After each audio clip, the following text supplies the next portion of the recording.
I would first of all like to rebut a statement that the Honorable Ganesh Mahipal uttered in his speech, and to say to the honorable member that my colleague Sonia Parag and myself, we are ministers of this government. I know what you and the members on the opposition side will be. I took an oath on August the 2nd, 2020, to work hard to ensure that you, the rigors, the electoral rigors of the 2020 elections will never ever get power again in this country.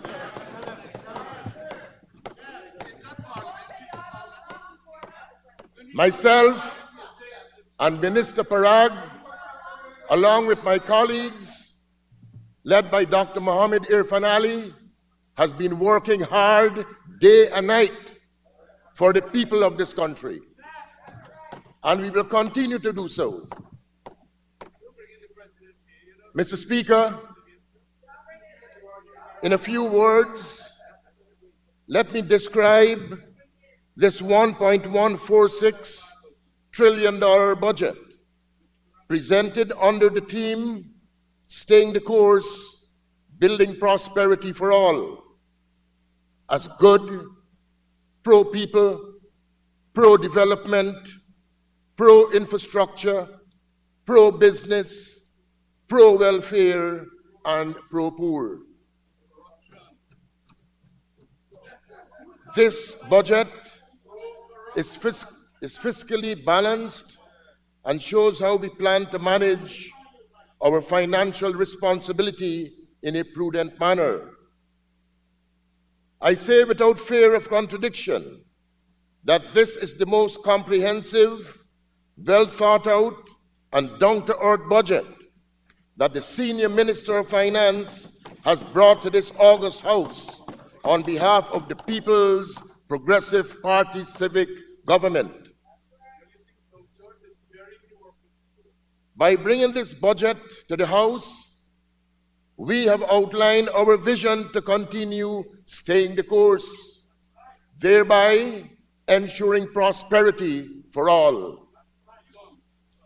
Of course, even with oil resources, this PPPC administration has not lost and will not lose sight of the goal and purpose, which are to have better financial management of all resources, including oil and gas, to catapult Guyana's development while making up time for lost dark ages under the APNU AFC rule.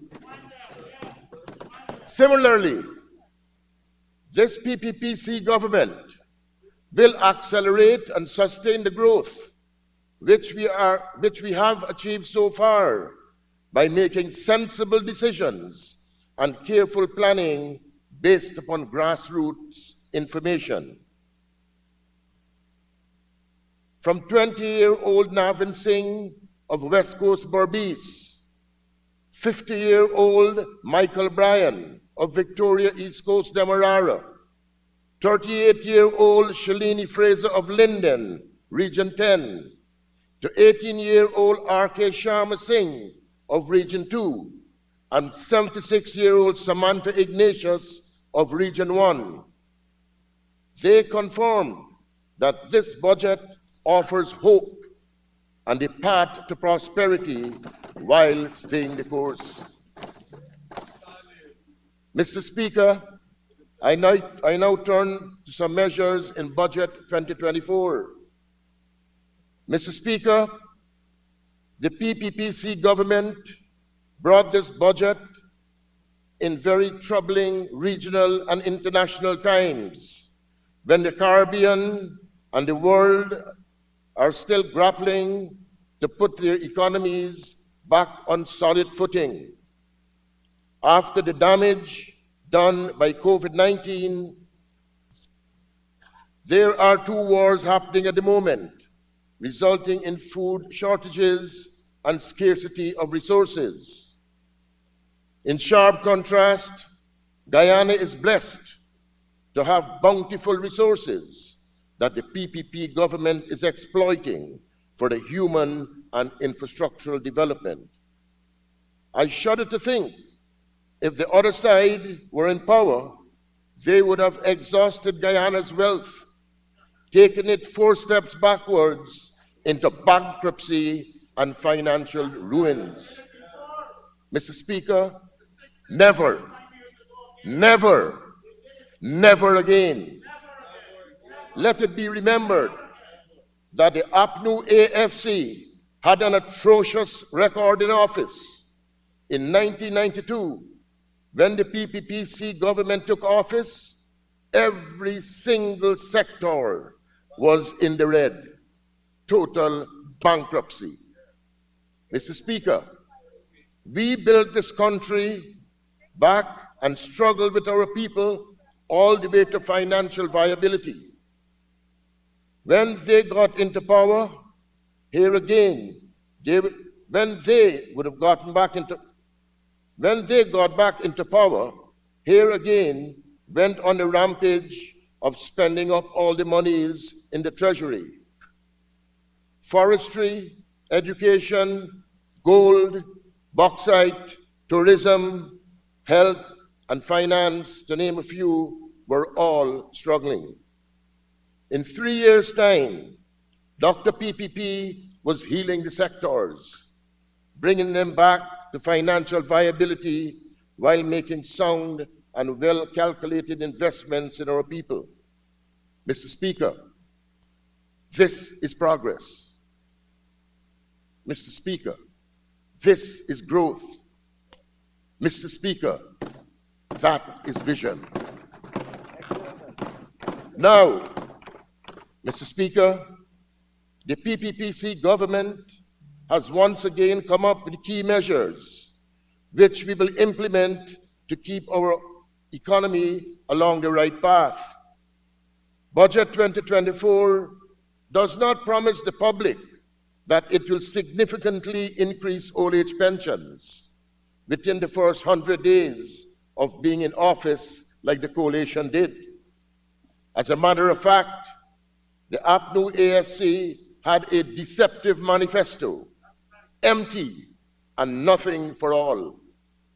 Mr. Speaker, according to Guyana Times newspaper and Kaicho News, March 31st, 2015, they promised significant increases to pensioners. We know that the AFC APNU only increased the pension by $1,475 on average per year.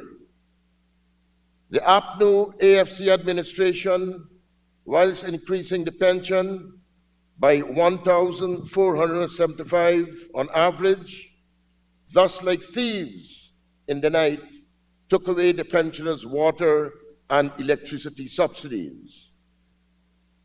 The pensioners were left with nothing. They ended up paying millions more. If this is not sad, then I don't know what is. The senior citizens are still waiting on the newly remodeled centers or homes and other reliefs. That APNU AFC promised them during their tenure in office. Shame, shame on those riggers.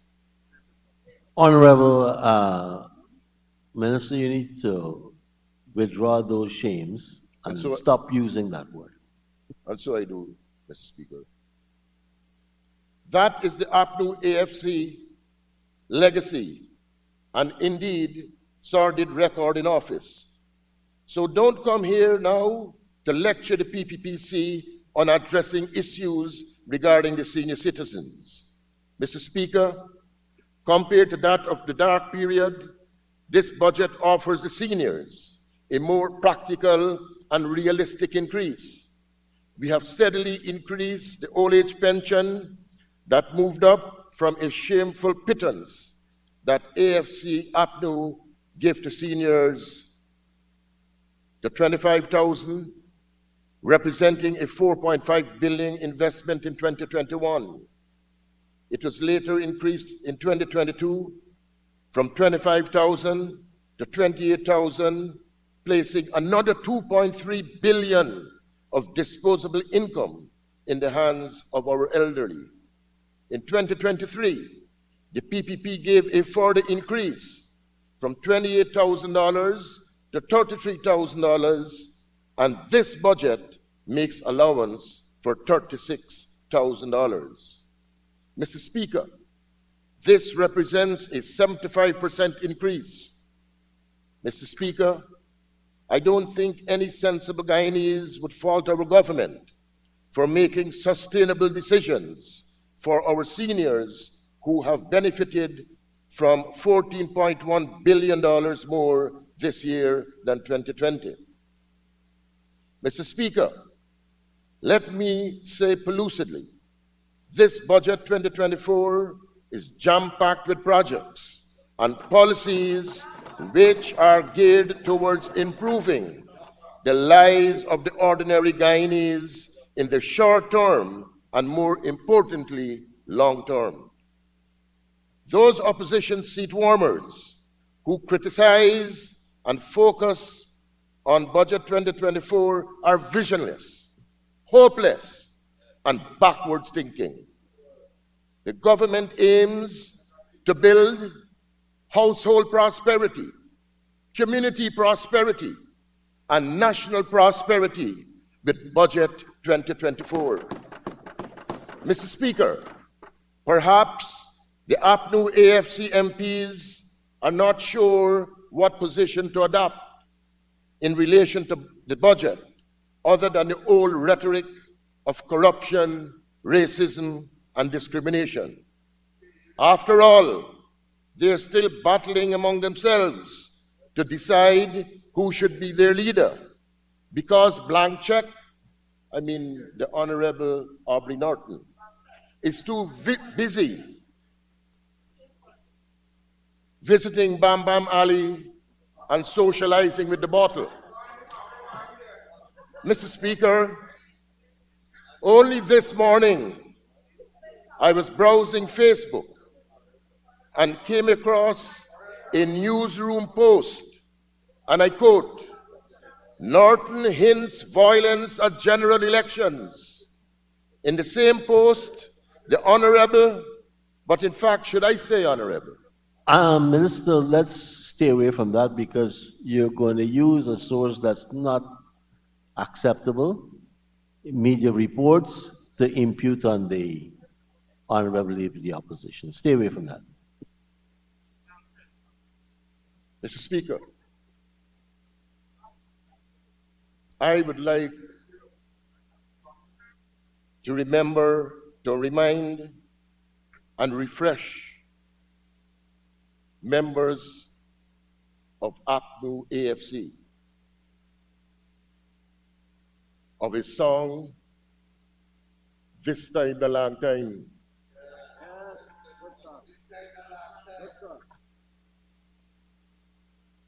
It was also mentioned that should the APNU AFC return to power, well, Mr. Should, budget 2024 sets the tone for budget 2025 and beyond. While they're fighting, Mr. Speaker, the Honorable MP Desiree Ford et al., according to an opinion piece I read in the Chronicle newspapers and online, are busy teaming up with others in and out of the National Assembly to discard of their current leader. Mr. Speaker, so Their story is bitter. It is sour. The bitterness continues for those on the opposition benches and is proven to attack their psyche and thoughts about the budget of or the people's business. I rather suspect this is why the APNU AFC politicians went on Nation Watch and a PR campaign trying to discredit the budget. Mr. Speaker, we do not want to be in the same category as the APNU AFC administration or party. We are different. We plan for the present while looking ahead. Mr. Speaker, should we build another Durban Park? Should we have a barbershop fiasco? Should we have another drunk and pissing and shaking of genitals scandal? Or should we have another jewelry, bangles, and computer scandal? Mr. Speaker, I want to remind this House of the Chronicle and the UG funds fiasco involving two honorable members of this House. And I'm proud this afternoon to know that we have students from various schools present, and to remind this House that the Honorable Ganesh Mahipal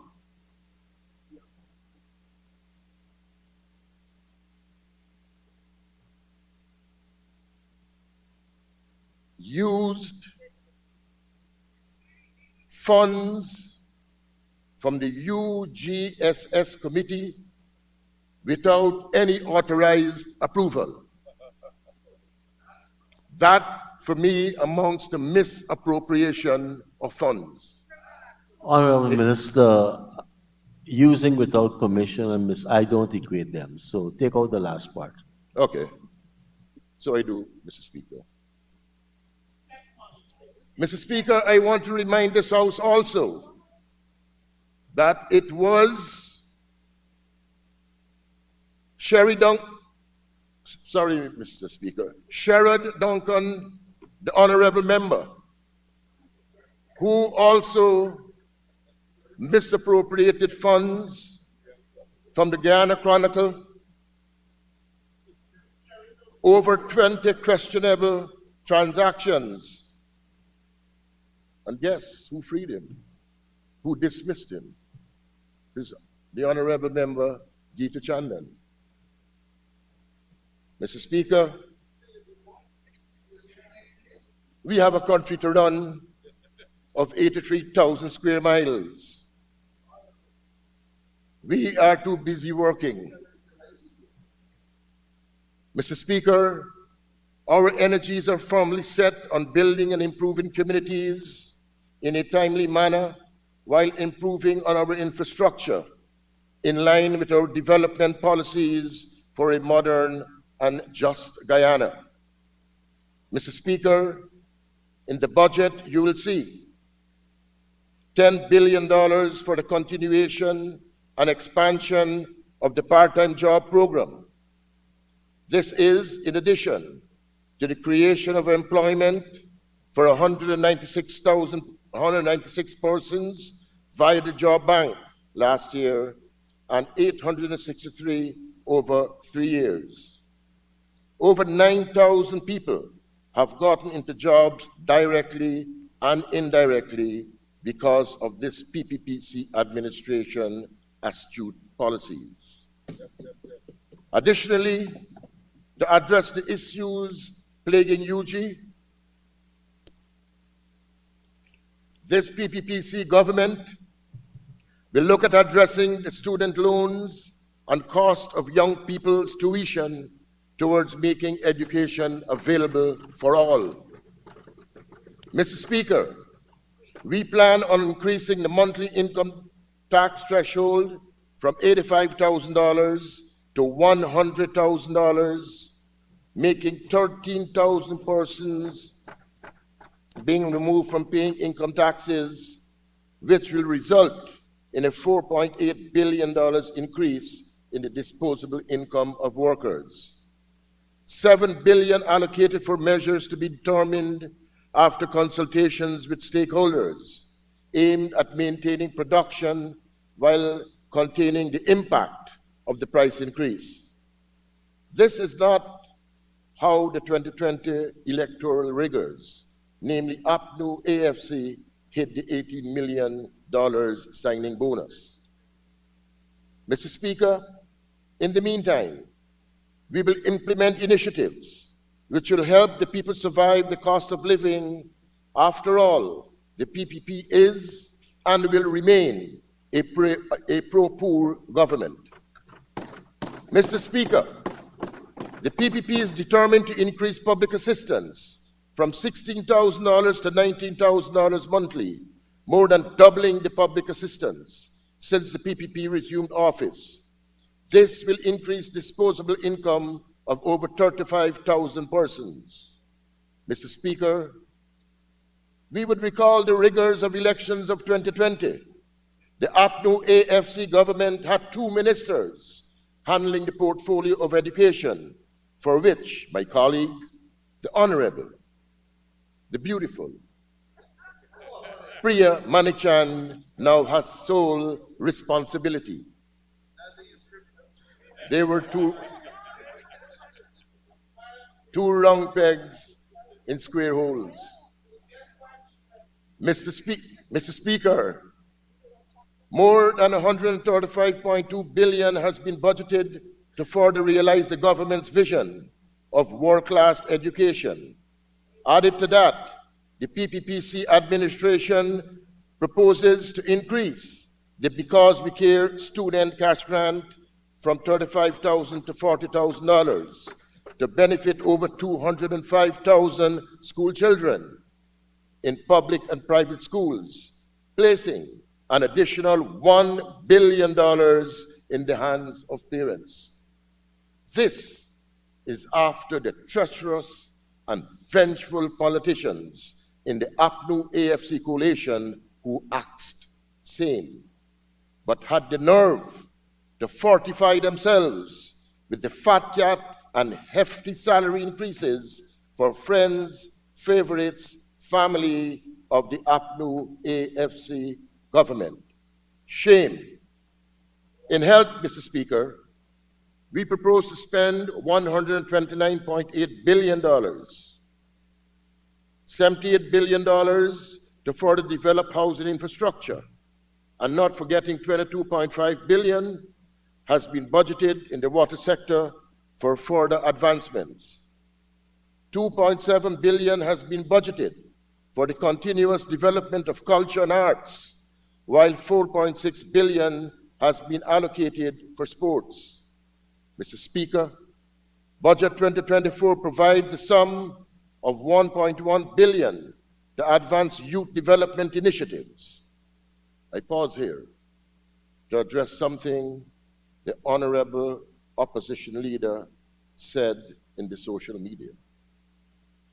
The Honorable Member said he does not think this government is serious about youths and young people.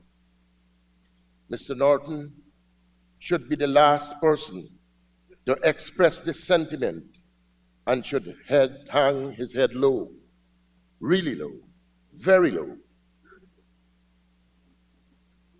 I'm going to remind this House of his record on youths and children.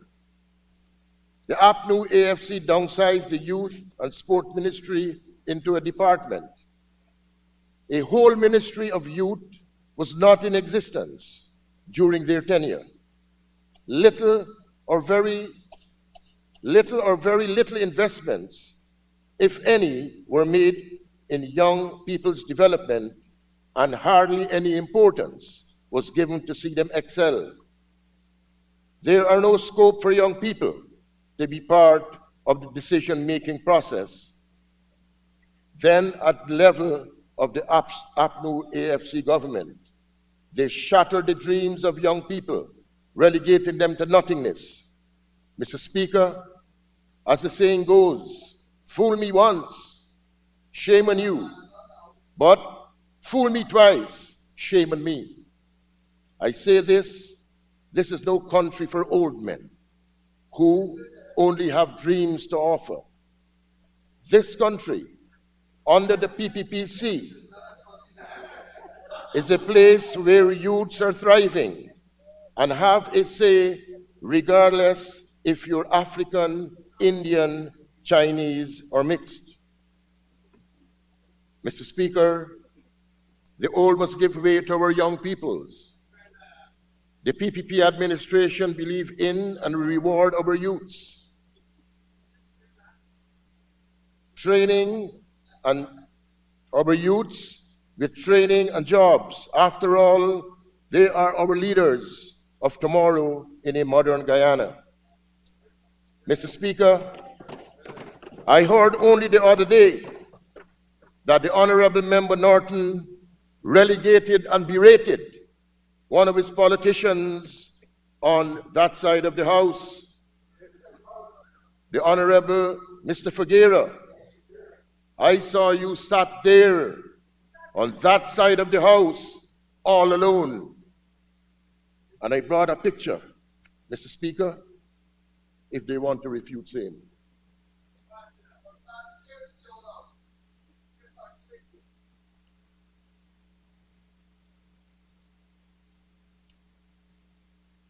Mr. Speaker, I want to categorically state that on record as saying that our first peoples, who have always been on our side through good and bad times, will not be forgotten by this PPP administration. We will continue to work for the development and the improvement of their livelihoods in healthcare, education, and agriculture, to mention a few. This budget is Amerindian indigenous friendly and is geared to ensure that money flows from the national coffers straight into the villages and communities of Amerindians and indigenous peoples.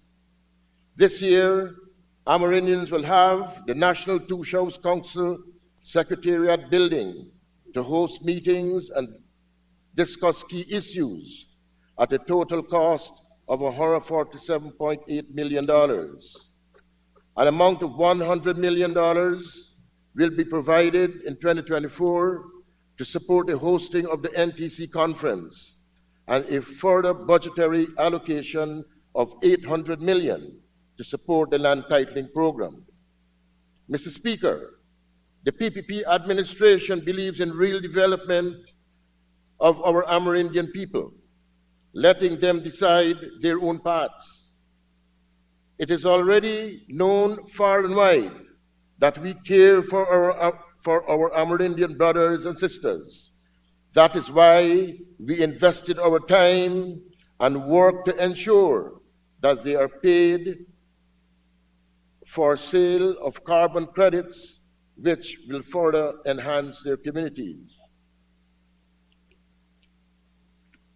Mr. Speaker, local democracy and regional development are the cornerstone of the Ministry of Local Government and Regional Development. The PPPC had to rebuild democracy, which was wrestled away from municipalities and neighborhood democratic councils by the APNU AFC government. Mr. Speaker, this government is focused on building institutional assistance to foster accountability in each community across Guyana. We want to have transparency and accountability in all the municipalities and neighborhood democratic councils. This government has been advancing the infrastructure development and enhancement across communities in the year 2023. Mr. Speaker, this year we will provide direct cash assistance through subventions of our local democratic organs. In 2024, 1 billion is budgeted to be transferred to LDOs as subventions. This means that we will be ensuring that each LDO deliver on their work program. Mr. Speaker, additionally, over 50 million is budgeted for the rehabilitation of LDO buildings in various communities. Some of these buildings were falling apart under the watchful eyes of the then Ministry of Communities, and nothing was done. The Ministry of Local Government and Regional Development will ensure that these subventions will be spent with the strictest adherence, because in the end, it is the communities that will suffer. Mr. Thank you, Speaker, Minister. For you to conclude, you need an extension of time. Thank you, Mr. Speaker. I would like to ask that the honourable member be given 5 minutes to conclude his very good presentation. Thank you. Thank you, Minister Teixeira. Honourable Minister, you may continue. Mr. Speaker, this year the PPPC government will see the construction of 3 bridges from Wanaina to Wauna, the construction of bridge and timber revetment at Barima End Access Road, and the rehabilitation of the Morocco Road. Mr. Speaker, the progress continues in Budget 2024 with the construction of health huts at Tobago, Bamboo, Aranca, Eyelash, Triangle, and Wanakai, and the construction of living quarters at Mabaruma Hospital. Mr. Speaker, I trust the APNU AFC is listening. Budget 2024 will make provision for the construction of revetment at Hague and Kingston Cokers, the construction of RC Bridge at Hague, and rehabilitation of bridges at Schoonhoven and Carricaria will also take place. Mr. Speaker, let me say that in this budget, the PPP plans to construct plans for the construction of revetment at Mahaika and Enmore, construction of timber sluice door at Buxton, and construction of bridges and Second Cross Street, Mahaika. Rehabilitation of Maibukuri Cattle Bridge and the construction of Meadows living quarters at Platenka Health Center and the purchase of an ambulance are also planned. Mr. Speaker, we will see the upgrading of a section of Woweta Road with asphaltic concrete. Mr. Speaker, staying the course and building prosperity for all in this budget, we'll see the PPPC government in Region 10 rehabilitating bridges at Dawala. We will rehabilitate creek roads at South Amelia's Ward, Lewis Street, Wizrock, and upgrade the roads at Central Amelia's Ward, Success Avenue, among others. Mr. Speaker, it's no secret that Guyanese saw hope restored to this country, and every citizen has witnessed unprecedented economic growth in every sector in a rapidly transformed new and modern Guyana. This PPP government has demonstrated its vision and leadership in ensuring a plan of action to attract private investment, improving infrastructure and social services, and providing opportunities and improving the lives of all Guyanese through the creation of jobs and the creation of opportunities for all to grow and enjoy a comfortable life. Mr. Speaker, a budget of $1.3 billion is allocated for the completion and rehabilitation of markets, including Hydroni, Leonora, Charity, Monrepo, Kumaka, Sudi. This initiative is part of the government's effort to improve the selling and shopping environment. This catalyzes economic growth. Unfortunately, Parika, Charity, and Karivaton markets were ravaged by fires. As a result, the government began reconstruction of these facilities. Mr. Speaker, Guyana's First Lady, Ari Ali, has initiated projects to develop multipurpose parks in Region 3 as part of the National Beautification Project led by her office. This park is located at Tushin, East Bank of Essequibo, and is aimed at enhancing community spaces and providing residents with recreational and sporting facilities.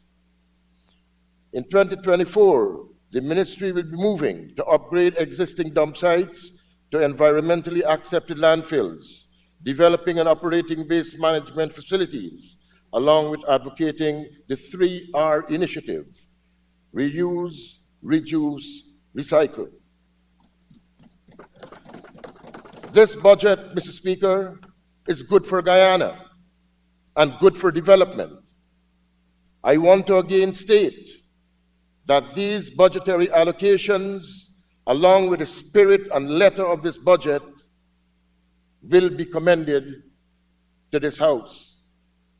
Mr. Speaker, we must not celebrate the past and present, but I want to reach out to my colleagues on the opposite side of the House to join us to celebrate the future. It is our future in which we will find our greatness. I wish to commend this budget to the House with the words, stability towards prosperity. Thank you very much, Honorable Minister. And now for the Honorable Member, Ms. Coretta MacDonald, to make her presentation.